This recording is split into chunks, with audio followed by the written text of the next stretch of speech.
안녕하세요. 우리 동네 시니어 TV입니다. 오늘은 많은 시니어분들이 궁금해하시는 주제를 다뤄보려고 합니다. 바로 내가 살고 있는 집이 재건축이나 재개발 대상이 되었을 때 어떻게 대처할 수 있는지에 대한 이야기입니다. 먼저 재건축 재개발 소식을 들었을 때의 복잡한 심경부터 이야기해 보겠습니다. 낡은 집이 새로운 아파트로 다시 태어난다는 소식은 분명 기쁜 일입니다. 하지만 모든 분들이 손뼉을 치며 좋아하시는 것은 아닙니다. 특히 은퇴 후 별다른 소득 없이 집 한 채가 전 재산인 시니어분들에게는 복잡한 감정이 들 수밖에 없습니다. 왜 그럴까요? 가장 큰 이유는 바로 돈 때문입니다. 요즘 건설 비용이 많이 올랐다는 뉴스 자주 보셨을 겁니다. 인건비와 자재비가 급등하면서 서울 지역의 경우 재건축 조합원이 새 집을 받기 위해 내야 하는 분담금이 수억 원에 달하는 경우가 많아졌습니다. 연금이 유일한 수입인 은퇴자분들에게 갑자기 수억 원의 현금을 준비하라고 하면 당황스러울 수밖에 없겠죠. 하지만 이런 상황에서 활용할 수 있는 방법이 하나 있습니다. 바로 주택연금을 이용하는 것입니다. 주택연금은 어떤 제도인지 간단히 설명드리겠습니다. 내가 살고 있는 집을 한국주택금융공사에 담보로 제공하고 계속 그 집에서 살면서 매달 일정 금액을 평생 받을 수 있는 제도입니다. 이때 받는 돈은 대출의 형태이지만 살아있는 동안에는 갚을 필요가 없습니다. 나중에 세상을 떠난 후에 집을 처분해서 정산하는 방식이기 때문입니다. 그런데 이 주택연금을 재건축 분담금 마련에 어떻게 활용할 수 있을까요? 주택연금에는 인출이라는 제도가 있습니다.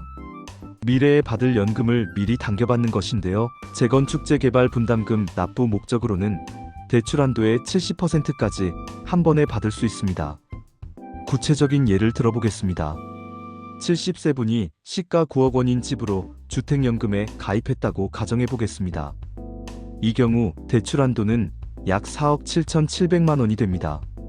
재건축 분담금 목적으로는 이 중 70%인 약 3억 3,390만 원을 한 번에 받을 수 있는 것이죠.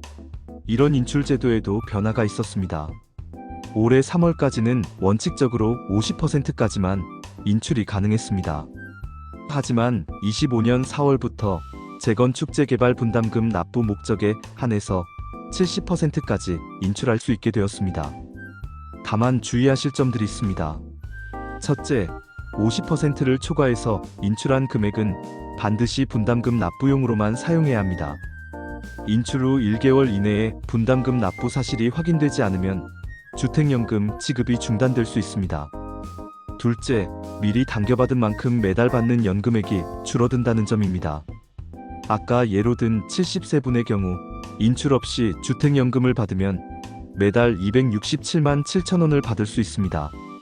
하지만 최대 인출을 한다면 향후 매달 받는 금액은 80만 원 정도로 줄어들게 됩니다. 이처럼 주택연금을 활용한 재건축 분담금 마련은 하나의 선택지가 될 수 있습니다. 하지만 개인의 상황에 따라 장단점이 다르므로 신중한 검토가 필요합니다. 재건축 재개발이 결정되면 여러 가지 선택지가 있다는 것을 아시고 본인과 가족의 상황에 맞는 최선의 방법을 찾으시길 바랍니다. 오늘은 재건축 재개발 상황에서 주택연금을 활용하는 방법에 대해 알아보았습니다.